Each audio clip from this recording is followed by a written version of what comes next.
Olá, muito boa noite para você, telespectador da Rede Vida, direto dos estúdios de Brasília.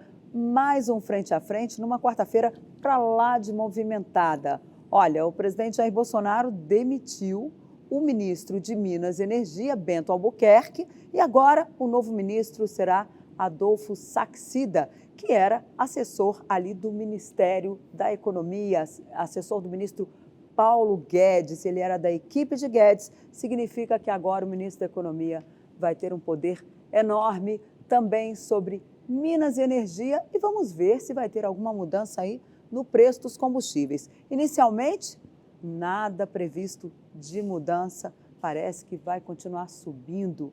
E para discutir esse e outros assuntos, reflexo desse aumento do preço dos combustíveis no seu bolso, na comida que você leva para sua casa, eu e José Maria Trindade recebemos aqui hoje o chefe da consultoria jurídica do Ministério da Agricultura, que é também presidente do Conselho de Administração da Companhia Nacional de Abastecimento, a CONAB, Dr. Maximiliano Thamer. Dr. Thamer, muito prazer receber o senhor aqui. Obrigada por ter aceito o nosso convite. Boa noite. Eu que agradeço a oportunidade para poder falar sobre os assuntos lá do Ministério. E aqui à mesa comigo, José Maria Trindade, mais o Frente a Frente, né, Zé Maria? E pelo jeito, vamos ver se agora calma aí o governo e eles conseguem encontrar um eixo nessa questão da inflação que está pesada. Está pesada, uma inflação mundial que está interferindo seriamente na nossa vida aqui no Brasil, né? A Denise falou aí desse solavanco no Ministério de Minas e Energia, mas a tendência é de preservação do mercado, né? O Saxida é assessor do ministro Guedes e defende exatamente o mercado. O Maximiliano Thamer, ele reúne dois pontos importantes. É um agrônomo de Viçosa, como os melhores agrônomos do Brasil saem de lá daquela universidade, e também advogado. E lida exatamente com esse meio de campo entre o direito e a qualidade do alimento. Nós estamos vivendo agora um período muito importante para esse setor. Doutor Thamer, como é a alimentação no Brasil, agora nessa troca de fornecedores, que há um balanço geral no mundo, né? Fornecedores de fertilizantes, fornecedores de alimentos já pediram ao Brasil para aumentar a oferta de produtos. Como isso juridicamente se enquadra e como ficam esses novos contratos aí depois da pandemia e da guerra? Essa é uma questão, Trindade, assim, extremamente importante, porque o que a gente tem observado é um movimento de mudanças de fornecedores. A gente tinha uma concentração, por exemplo, na questão de fertilizantes muito grande ali da Bielorrússia e Rússia, que com a questão da guerra a gente teve essa dificuldade.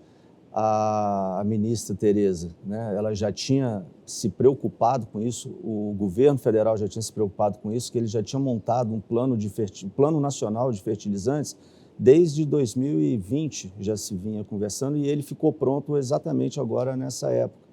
E dentro desse plano, uma das metas é exatamente diversificar os fornecedores, para a gente não ter aquela concentração. Parece que é uma tendência, né, mundial, né? É uma tendência mundial. Atualmente, o ministro Marcos Montes, que sucedeu a ministra Tereza no Ministério, ele está em viagem internacional na Jordânia, no Egito e no Catar, exatamente para tentar essa diversificação de fornecedores, para tentar minimizar o preço dos insumos, que hoje está pesando muito no custo de produção e, consequentemente, no custo do alimento. A ministra teve também no Canadá, antes de Tereza Cristina deixar o Ministério da Agricultura, ela é pré-candidata ao Senado, lá em Mato Grosso do Sul, ela esteve no Canadá justamente tratando dessa questão de fertilizantes. Algum acordo foi fechado? Ou seja, o Canadá vai trazer fertilizantes para o Brasil? Ela, nessa viagem ao Canadá, ela teve contato com várias empresas e vários fornecedores, né? E eles se comprometeram a aumentar a produção para poder fazer o envio aqui para o Brasil e algumas empresas virem para o Brasil para poder desenvolver.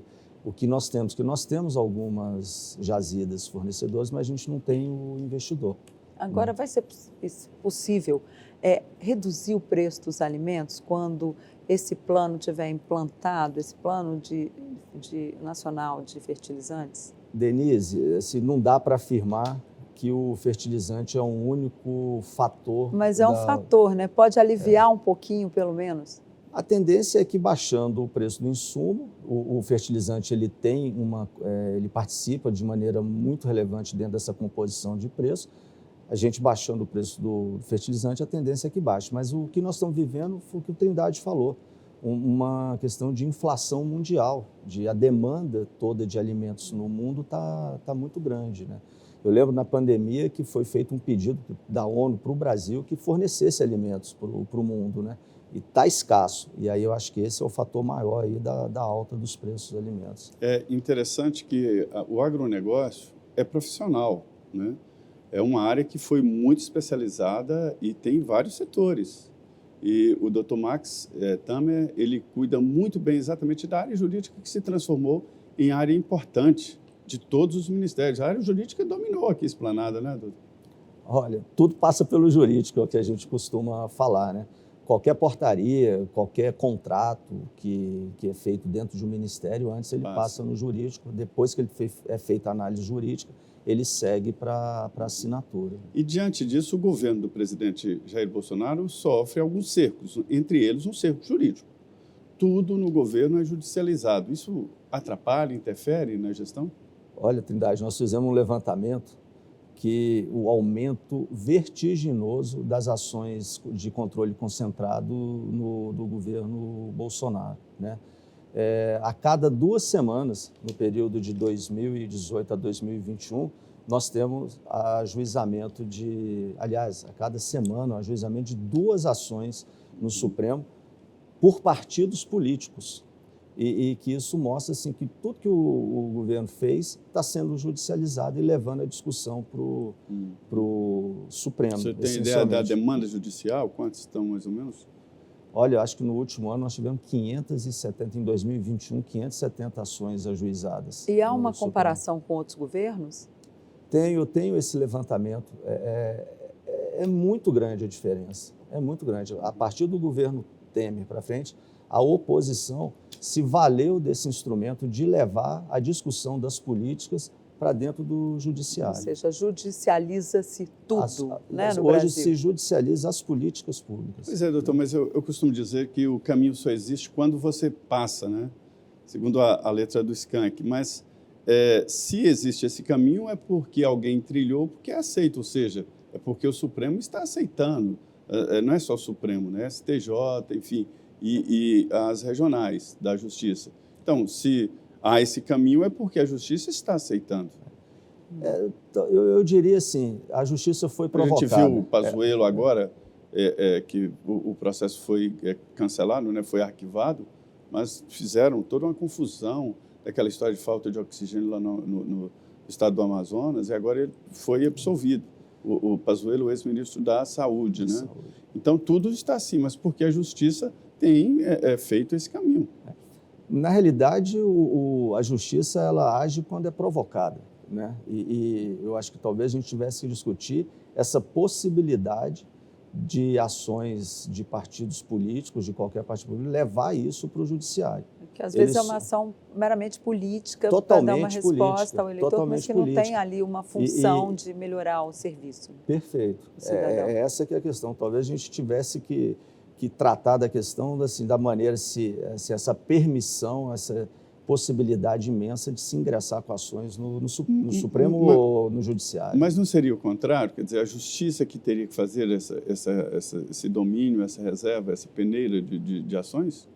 É porque hoje a Constituição permite que os partidos políticos ingressem com as ações, né? Então, a partir do momento que há a permissão, o partido aproveita essa possibilidade e leva a discussão para o Judiciário. Mas ele só está levando, o meu raciocínio é que os partidos só estão judicializando porque estão tendo respostas favoráveis na Justiça. Ou o governo está ultrapassando as linhas legais, ou o Judiciário está decidindo errado. O que a gente fala muito lá na questão jurídica, lá na consultoria jurídica, é que muitas vezes a gente tem decisões judiciais que ela não tem o conhecimento técnico e nem tem como ter o conhecimento técnico de todas as questões, né? E o que a gente tem tentado mostrar é que Mas muitas tem vezes... peritos, assessores, né? Tem, mas ele não alcança, por exemplo, o corpo técnico de um ministério. O que a gente tem tentado é levar exatamente para o judiciário, a partir do momento que essas ações estão lá, como aquela decisão, aquela política foi feita de maneira embasada e de maneira técnica. E que muitas vezes assim, uma decisão judicial não tem a possibilidade de ter toda essa percepção que é feita dentro de anos e anos de estudo para um lançamento de uma política. Ou seja, todos os setores estão reclamando do pobre Supremo Tribunal Federal. Virou a genia. Por falar em estudo, o senhor fez ali uma limpa, o senhor coordenou uma limpa na legislação do setor agropecuário. O que estava assim de mais antigo? O que precisava mudar assim com tanta urgência? O que o senhor tirou de cena que agora o agricultor não precisa mais se preocupar? Olha, Denise, esse foi um trabalho que a gente iniciou de uma forma e acabou ganhando um corpo que a gente não imaginava, né? A gente fez um levantamento de todos os atos normativos do Ministério. E esse levantamento inicial chegou a 70 mil atos. Eu precisava saber o que nós temos de ato aqui dentro, né? Aí nós fizemos o levantamento, tudo que foi publicado no Diário Oficial da União, chegamos a esse número de 70 mil atos, fizemos um primeiro expurgo e a gente fechou em 11 mil atos, que eram atos considerados vigentes. Então, assim, era uma dúvida, qual ato que eu vou ver, assim, a legislação, por exemplo, de pesca, o que eu tenho? Aí estava lá aquele monte de ato e eu não sabia se aquilo estava vigente ou não, né? Depois que a gente fez essa primeira depuração, 7 mil atos nós revogamos. Então, dos 11 mil, nós ficamos com 4 mil atos considerados vigentes. Tem, assim, algum exemplo de alguma coisa esdrúxula que estava em vigor e que o senhor conseguiu limar? É tanta coisa. Assim, tinha ato que dizia, em relação a outro, questões diametralmente opostas. Aí essa insegurança jurídica que a gente tentou expurgar, sabe, Denise? O produtor, o empresário que tem uma atividade ligada ao agronegócio, ele ficava nessa, qual ato que eu vou seguir aqui, né? E agora a gente está na última etapa, que é o quê? Eu verifiquei lá, assim, eu tenho 4, 5 atos tratando do mesmo tema. Nós vamos fazer uma consolidação para que aquela matéria seja tratada só em um ato, para facilitar, para ficar mais transparente e para desburocratizar, né, essa atividade. É interessante que parece fácil, né? Parece óbvio, mas é muito difícil fazer esse tipo de trabalho. Eu me lembro do deputado Bonifácio Andrade, infelizmente ele já nos deixou, ele criou uma ideia no Congresso que todos os líderes aceitaram, que é fazer a concatenação. Pega-se um assunto e concatena todas as leis, e a promessa era de não mudar nenhum artigo, nenhum parágrafo. Houve um trabalhão e uma divergência geral. Veja bem, a promessa era de não mudar nada, só para concatenar, né? Mas tem divergência. Eu acredito, viu? Foi exatamente um dos grandes desafios. O advogado trabalha nessa área cinzenta do conflito, né? E aí, quando você pega ali as normas, né? E aí você fala assim, poxa, vou juntar? Dá para juntar? Não dá? Um problema que a gente enfrentou, Trindade, foi assim, vamos revogar essa norma. Revogou.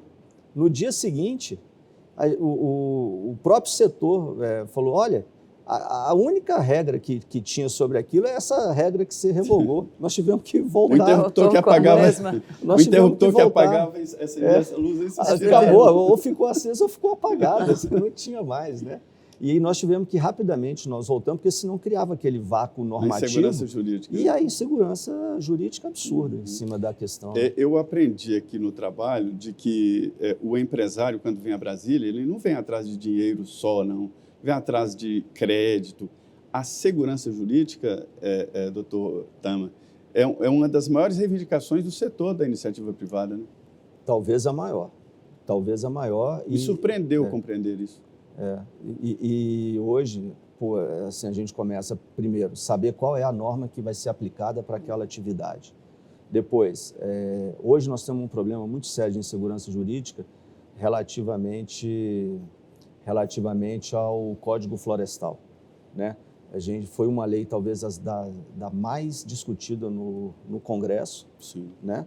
E que hoje o Supremo já declarou a constitucionalidade do Código Florestal e as instâncias inferiores do Judiciário têm afastado pontos específicos do Código Florestal e isso tem gerado uma insegurança jurídica gigantesca. E o Código Florestal hoje é o que define toda a questão do meio ambiente do Brasil, né? Não adianta. Uma lei, para ser aplicada, boa, usual, ela tem que passar mesmo pelo Judiciário. E o Código, que o Dr. Max Temer estava se referindo, é o único no mundo que é concatenado, um documento só sobre o Código, e mesmo assim criticam o Brasil no exterior. Nós vamos agora ao intervalo. 2 minutos, estaremos de volta aqui no Frente a Frente.